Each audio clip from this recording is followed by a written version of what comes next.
Describe the Middle East in a few words. Political disarray. Islamic, developing, maybe hostile to the United States. A third world country. Sweaty, hot, and protected. Pretty, has good people. It's kind of like here, but a little bit poorer, but nothing real bad about it. Hot, sandy, rich, poor, oily, fighting. I think when I think of the Middle East, I think broken, Islamic, desolate, unmodernized. Why do you use these particular words? Where do your perceptions come from?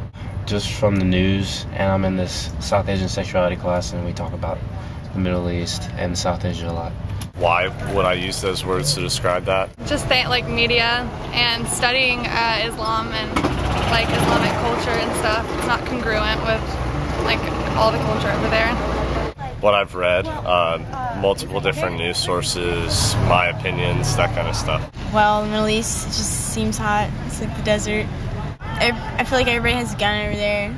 Playing soccer, I had a lot of friends that were from the Middle East, so I grew up with them, and they came from there, and they were just as normal as I am. Got those ideas from what I've read and what I've seen and heard. A friend of mine went there, she's been there, and a couple of friends have been there. Have these perceptions changed at all over the years, maybe since 9/11? They have plenty. I realize that it's usually not the citizens that are the ones that want to fight, it's just people in power.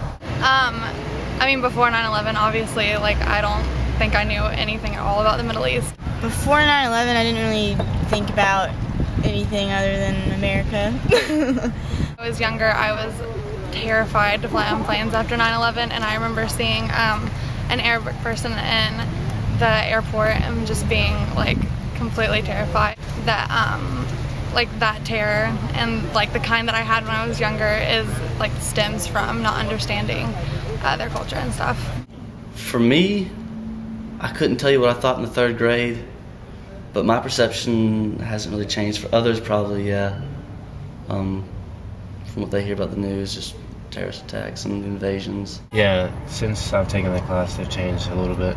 I've realized like their laws aren't very effective in like running the place. I would say 9/11 never really changed my thoughts about them in regards to just terrorism. In regards, I think that is a overarching stereotype people have for the Middle East, but I think there's places in the Middle East where that is not apparent. What is the Arab Spring? The Arab Spring? The Arab Spring. No idea. No. I don't know. I have no clue. The Arab Spring, I don't know. I don't know. It was push for democracy. It started in Tunisia and it spread to all the Middle Eastern countries. And Gaddafi was killed as a result of it. Syria is still in a civil war because of it. There was a movement for democracy, and at least for change of the regimes. Do you believe the media portrays an accurate picture of the Middle East? Absolutely not. I feel like they paint it to get, the side they want, the side of the story they want to do, or a little bit of biased. No, I think most of it is like political gain, and they portray the worst scenes, just like they do with a lot of things, to manipulate like the way that we view it. I would say probably no, because I feel like the media wants us to see like the worst things always. That's why I personally don't watch the news very often, because I just don't want to see sad stuff.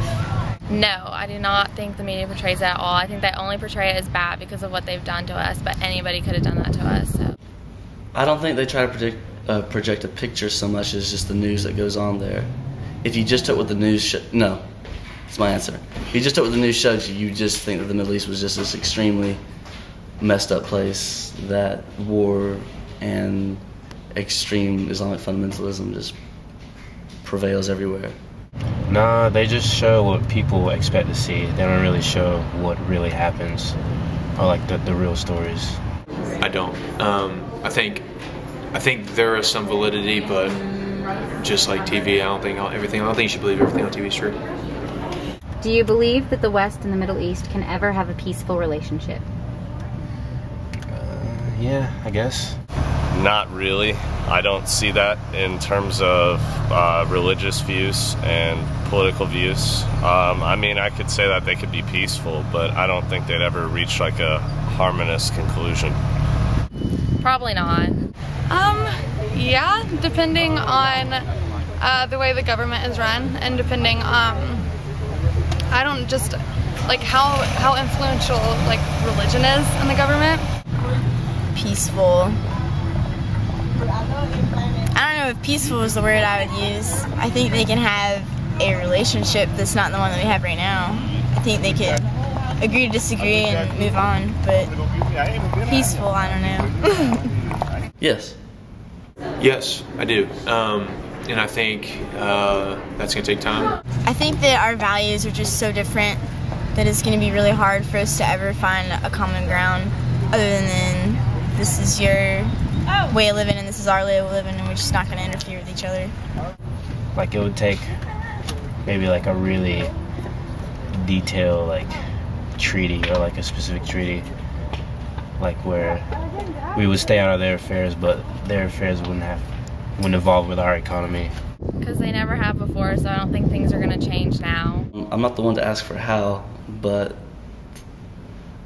I think if America and the West and Israel work out some problems with Palestine, that wouldn't hurt the Middle East at all.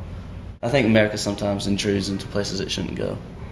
I think it's going to be more than just being aggressive and being and just trying to subdue people. For them to listen to us by just interrogating them, by just attacking them, that's not what peace is.